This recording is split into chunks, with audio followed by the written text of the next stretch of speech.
Hey guys, welcome back to another video. Today, I'm actually leaving for my final year in college, but before that, I wanted to give you guys a full tour of my desk setup, so enjoy the video.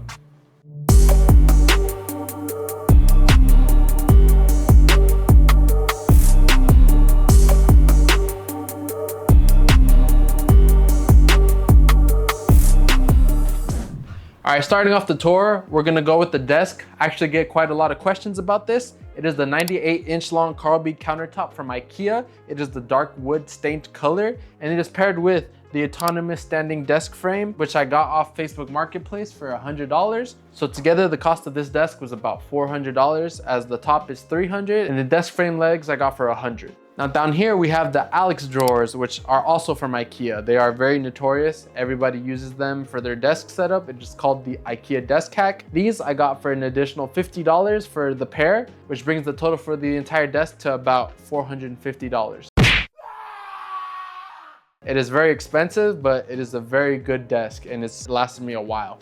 All right, next we're gonna talk about the monitors. So my main monitor is the 38-inch long LG ultra wide. It has served me for all my needs. I am a architecture student. I am also editing videos, and it is perfect for everything that I do. All right, my secondary screen is a 32-inch curved AOC monitor. A lot of people tell me that it is too far from my main monitor and that I should have it closer. But personally, I feel that the 38-inch long already is a lot of screen, and then having my speakers, it would just be imbalanced. So I prefer to have it over here just to have my Spotify and my Discord on it. But what works for me, and what works for you, works for you. That's all I gotta say.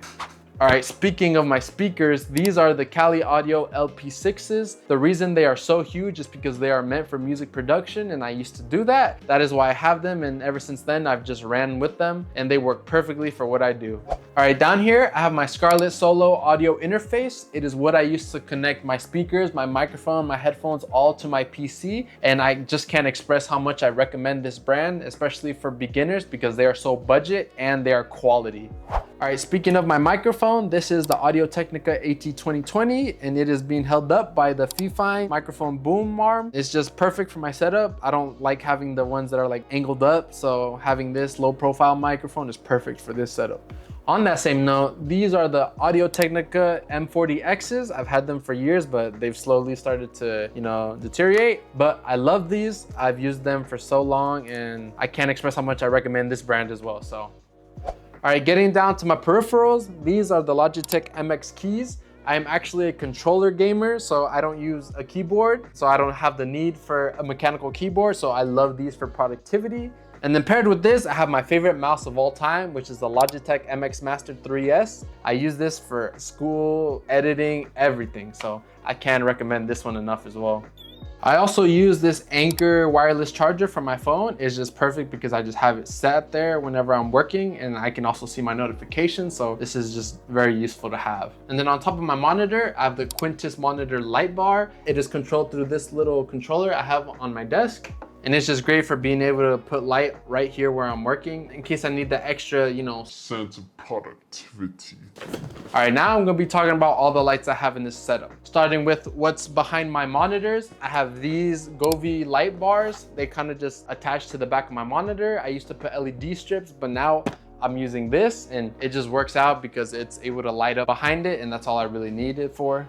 And then up here above my monitor, I have these panel lights. I forgot what the brand name is called. It starts with a K. I'll put a screenshot of it right here. They work pretty well with my setup. I'm able to sync everything together through the Alexa app, which is usually what I do when I'm looking for smart lights. That way I can control everything through one app. And then for my last light up here, it is the GOVEE neon rope light. I also can't express how much I recommend GOVEE. They're a really good brand, and I use them all over my room. Now you're probably wondering what this shelf is, where it's from. It is actually from IKEA. It is like a 70-inch long shelf that is essentially just screwed into my wall. It's fairly cheap. I think it was like 50 bucks or something like that. It's a really good shelf. I mean, it was fairly easy to install. I did it in my other videos, and it is just a perfect addition to my setup. Now you're also probably asking where I got this wood panel from. Fun fact, I actually got this from Facebook Marketplace, and then I cut it in half and made it a longer wood panel. So I got this actually for like $20, but I'm pretty sure this exact one is sold at Home Depot for about 50 bucks a panel. So if you're interested, go check your local Home Depot. All right, last but not least, we have my pride and joy of this setup, which is my PC. I actually just built it in one of my videos, so if you're curious about the process, then go check it out. But if you're curious of the specs, I am rocking a Ryzen 9 9950 X3D paired with the Gigabyte Aorus Master RTX 5080, 64 gigs of RAM, 4 terabytes of storage, and a bunch of Lee & Lee stuff. So if you want to know the actual details of it, go watch my video or look at the description. I swear it's all there, and I'll have links to everything in this setup. All right guys, that's basically gonna be it for my setup. If you're curious about the smaller things like my monitor riser or my speaker stands, I have those linked below. I did want to let you know that they are affiliate links, so I do get a part of the commission, but of course, you don't have to buy from them. I also wanted to thank you if you watched my previous video in which I built a PC on my roof, and if you haven't seen that, then go check it out. As for my next video, I will probably be moving into college and creating a whole new setup, so stay tuned for that. And with that being said, thank you guys for watching. I'll catch you in the next one.